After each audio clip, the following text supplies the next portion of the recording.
लोकसभा से नया income tax bill pass हो गया, लेकिन विपक्ष के साथ चर्चा नहीं हुई। बिना चर्चा के विद इन मिनट्स, 1 2 3 यानी 3 मिनट में ये नया बिल पास हो गया। अब आपको ये जानना है बदलाव क्या हुए हैं। जो आपके मन में सवाल है कि भाई ये जो 12 लाख रुपए का टैक्स स्लैब है वो क्या हट गया है, क्या चेंजेस हैं, आपको फायदा होगा या नुकसान होगा, तो आपको यही सब जानना है। नमस्ते, मेरा नाम रिमझिम जेठानी है, आप न्यूज़ 24 देख रहे हैं और मैं आपको आसान भाषा में समझाने आई हूं कि आखिरकार ये जो नया इनकम टैक्स बिल हुआ है, जो पास हुआ है, तो उससे आपका और मेरा फायदा क्या है। सबसे पहले तो देखिए, जिस बात पर विवाद है वो विवाद ये है कि भाई बिना चर्चा के संसद में ये पास हो गया। क्योंकि आपको पता है कल क्या हो रहा था। कल ये जितना भी पूरा विपक्ष है, 300 सांसद मार्च निकाल रहे थे, इलेक्शन कमीशन के ऑफिस के सामने ये लोग बवाल कर रहे थे, और उसी बीच संसद में ये इनकम टैक्स बिल पास हो गया, रिवाइज्ड वर्जन। क्योंकि जो पहले फरवरी में पास हुआ था उसमें 200 से ज्यादा गलतियां निकली और सरकार को यू टर्न लेना पड़ा, सरकार को पीछे हटना पड़ा। अब ये जो नया बिल आया है उसमें क्या क्या चेंजेस हुए हैं। देखिए, पहले वाले में 200 से ज़्यादा गलतियां निकली थी, फिर बहुत सवाल उठे, पॉलिसी मेकिंग पे सवाल उठे, सरकार पर सवाल उठे कि आपको यू टर्न लेने पड़ गया कुछ ही महीनों में। क्योंकि सेलेक्ट कमेटी के पास गया था तो उन्होंने कहा ये तो बहुत ज़्यादा गलतियां हैं इसमें। अब जो बदला है मैं आपको बता देती हूँ। देखिए, जो इनकम टैक्स बिल अभी तक जो हम इस्तेमाल करके आ रहे थे वो दशकों पुराना था। वही कॉम्प्लिकेटेड लैंग्वेज, वही समझना आना, फिर हमको सीए के पास जाना पड़ता था क्योंकि आपको और मुझे समझ में नहीं आता था। लेकिन अब क्या है कि भाई जो इनकम टैक्स बिल में 800 से ज़्यादा सेक्शन थे उसको कम करके अब लगभग 600 कर दिए हैं। 23 चैप्टर कर दिए, इतने सारे जो चैप्टर्स थे उनको 23 कर दिया। अब पहले अगर आपने कभी इनकम टैक्स फाइल किया उसमें लिखा हुआ होता था असेसमेंट ईयर, प्रीवियस ईयर, लेकिन वो नहीं होगा, अब टैक्स ईयर कर दिया है ताकि आप लोगों के लिए आसानी रहे। अब जो मैन ऑफ द मैच है सवाल वो है कि टैक्स स्लैब में क्या बदलाव हुए हैं। 12 लाख के ऊपर जो हमको टैक्स रिबेट मिल रहा था वो क्या ख़त्म हो गया, तो इसका जवाब है ना।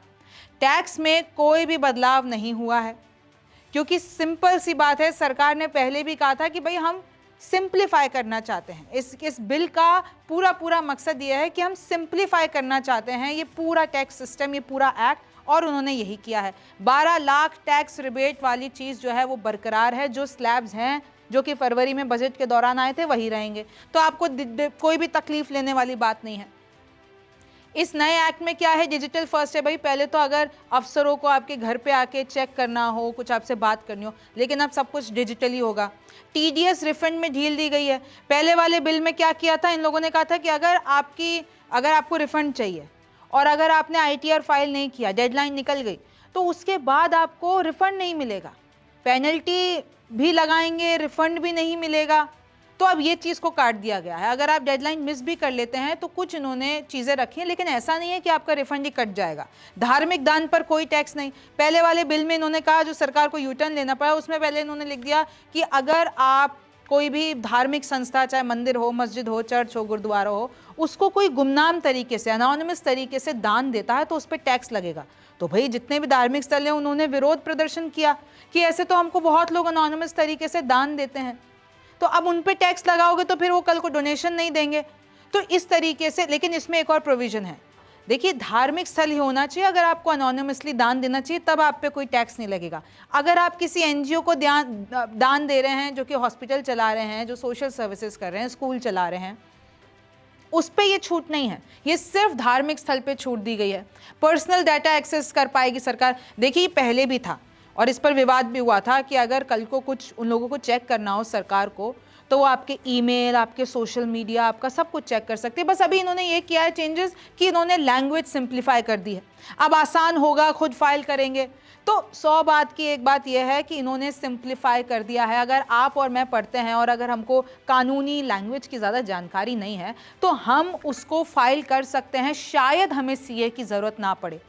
ये इनका मकसद। बार बार मामला कोर्ट में नहीं। पहले तो क्या होता था, अगर आप खुद भर रहे हैं, अगर सीए के पास नहीं जाते हैं और अगर आप खुद भर रहे हैं, आपसे कोई गलती हो गई तो फिर वो मामला कोर्ट में अटक जाता था। कोर्ट में पहले ही कम मामले हैं जो आपके जो एक गलती के कारण कोर्ट में मामले चल रहे हैं, तो अब वो चीज़ से बचेंगे। अगले साल से लागू होगा, अप्रैल 2026 से आपको नए तौर से दिखेगा, सिंप्लीफाइड दिखेगा। और देखिए, सरकार का मकसद ये, इनकम टैक्स इंडिया का, या इनका पूरा मकसद ये है सिंपल। अब सिंपल को इन्होंने तोड़ दिया। एस का मतलब है स्ट्रीमलाइन स्ट्रक्चर एंड लैंग्वेज, मतलब एक स्ट्रीमलाइन लैंग्वेज होगा, स्ट्रक्चर होगा। आई है इंटीग्रेटेड एंड कंसाइज।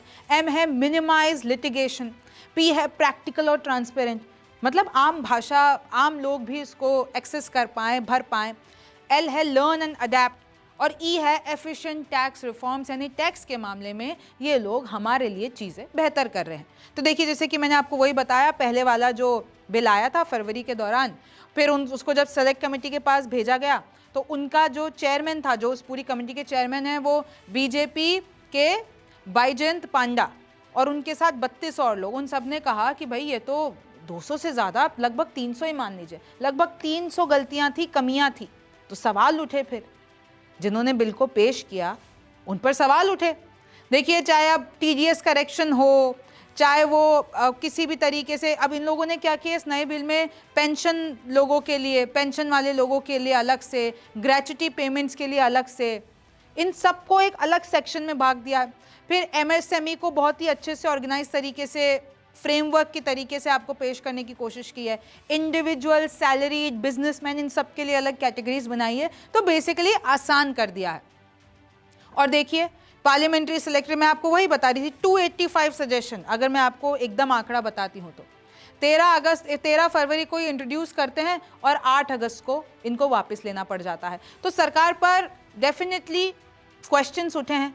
और दूसरा क्वेश्चन ये है कि विपक्ष के साथ आपने चर्चा नहीं की और आपने लोकसभा से पास करा दिया। अब वो राज्यसभा से पास होगा, फिर वो एक्ट बन जाएगा। तो देखिए, यही सब कुछ है, लेकिन ये बात तय है कि और कुछ मेजर चेंज नहीं है। सिर्फ और सिर्फ वो जो दशकों पुराना 1961 का हम एक्ट इस्तेमाल कर रहे थे, अब हमारे लिए बेहतर होगा और आज के ज़माने के हिसाब से वो चीज़ें होंगी। आप न्यूज़ 24 देखते रहिए। मेरा नाम रिमझिम जेठानी है। आपसे फिर मुलाकात होगी। नमस्कार, मैं हूं मानक गुप्ता। अगर आपको हमारा ये वीडियो पसंद आया हो तो इसे लाइक और शेयर जरूर करें। और हाँ, हमें सब्सक्राइब और फॉलो करना ना भूलें, ताकि आप देश और दुनिया की कोई खबर मिस ना करें। तो जुड़े रहिए हमारे साथ और देखते रहिए न्यूज़ 24।